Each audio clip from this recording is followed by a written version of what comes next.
The Cuban Missile Crisis started in early 1960s, 1961, when the U.S. and Cuba had a trade dispute. So then Cuba blocked all U.S. things in their country. Then the U.S. struck a trade embargo on Cuba, blocking the sale of Cuban sugar. Then the Soviets stepped in and agreed to buy Cuban sugar and send Cuba shipments of Soviet oil. And they also secretly sent them nuclear missiles. After several days, the U.S. found out about the missiles and were deciding whether to make an airstrike to take out the missiles. The U.S. also sent missiles to Turkey to possibly attack the Soviet Union if they launched their missiles in Cuba.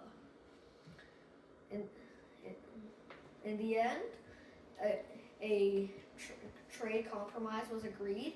If the U.S. would remove their missiles from Turkey, then the Soviets would remove their missiles from Cuba.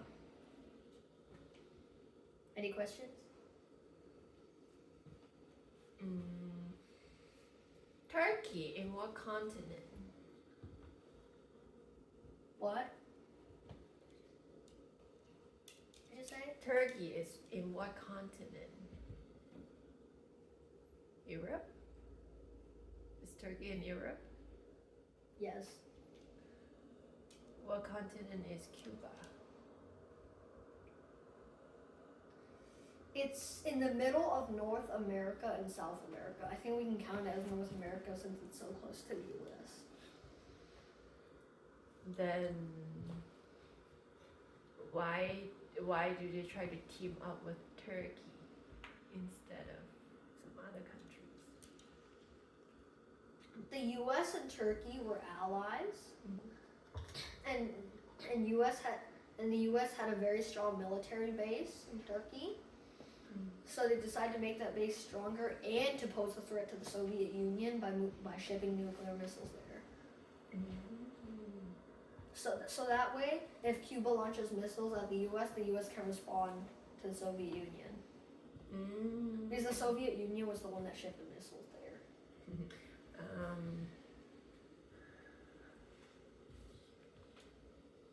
How did they find out about the missile that Soviet Union is sending to Cuba? It was pretty hard. So what they did was the Soviets kept them secret they took huge ships, and you know how they have a lower compartment, right, that you can't see? In what? In the big ships, they have a lower compartment that you can't see below deck. Mm-hmm. They put the missiles there, and they put tractors on top, so the U.S. used its spy planes and thought it was only farming equipment being sent to Cuba. So how they found out was they used a U-2 spy plane devised by Lockheed Martin, a high-altitude spy plane. And they went over Cuba, and then they saw these long and thin things. And then when they looked at the photographs closer, they found out that they were missiles. Not good news. Mm. So the year there, 1962 to 1963. What is that? That is those are the time periods of where the Cuban Missile Crisis started and ended. They started. What do you mean started? Like, how do a crisis start? Okay, it's the trade embargo that I was talking about earlier. The sanctions started in 1962, and then when the Soviets shipped the missiles over, that was the beginning of the Cuban Missile Crisis. So they run out of the missile. That means crisis. 打開個蓋加20分鐘。No, it was more like a U.S. crisis. It's called the Cuban Missile Crisis because Cuba is so close to the U.S. on the map